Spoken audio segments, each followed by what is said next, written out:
আজকে এই মহিলা আবু তহা আদনানের চরিত্র নিয়ে কথা বলে। আরে মহিলা রে, তোর দুইটা বাচ্চার দিকেও তাকাইলি না একবারও? সব বাদ দিলাম, বাচ্চার দিক তাকাইলি না, হয়তো অন্য নাং ধরবি তুই, কারণ তুই তো আরো দুইটা নাং ধরিয়া ওই দুইটারে সাইরা আবার এই বেটারে দর্শন নাং কইরা।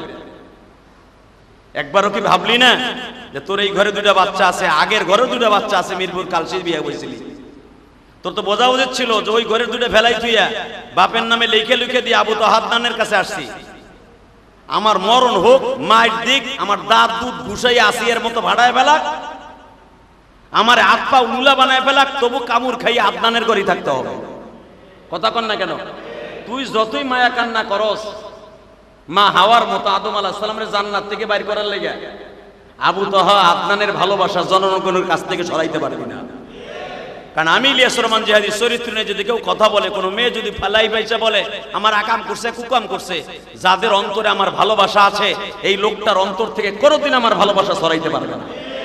হাবিবুর রহমান সিদ্দিকীর নামে মাঝে মাঝে কত কথা উঠে, মেজবান নামে উঠে, সরমনা পীর সাহেবের নামে উঠে, কই তাদের ভালোবাসা কেউ সরাইতে পারছে? বরঞ্চ আরো বাড়ে। কথা কন না কেন? আরো বাড়ে।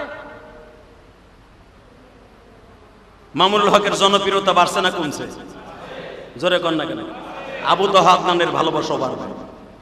এটা বদমাইশ মহিলা যে আরো দুইটা তিনটা ঘর ভাঙ্গে আইছে, সে আজকে লাইভে আইসা একটা সাংবাদিকের সামনে নিয়ে তার মনের কষ্টগুলো ব্যক্ত করতেছে। আর আমাকে বাংলাদেশের কিছু কিছু নাখান্দা কুলাঙ্গার আছে, এরা ব্যাড কমেন্ট করতেছে, আরে তুই যে ওয়ালা তাজির ওয়াজিরাতুন বিজরা উখরা, তুই যে আবু তহা আদনান মোহাম্মদ আদনানের বদনাম দেখে ফেসবুকে তুই হোমান দে ব্যাড কমেন্ট করস, তুই মনে রাখবি এই বদনাম তোর মাইয়া নয় তোর মা নয় তোর বোর দ্বারা আল্লাহ দুনিয়ায় প্রকাশ করা হবে।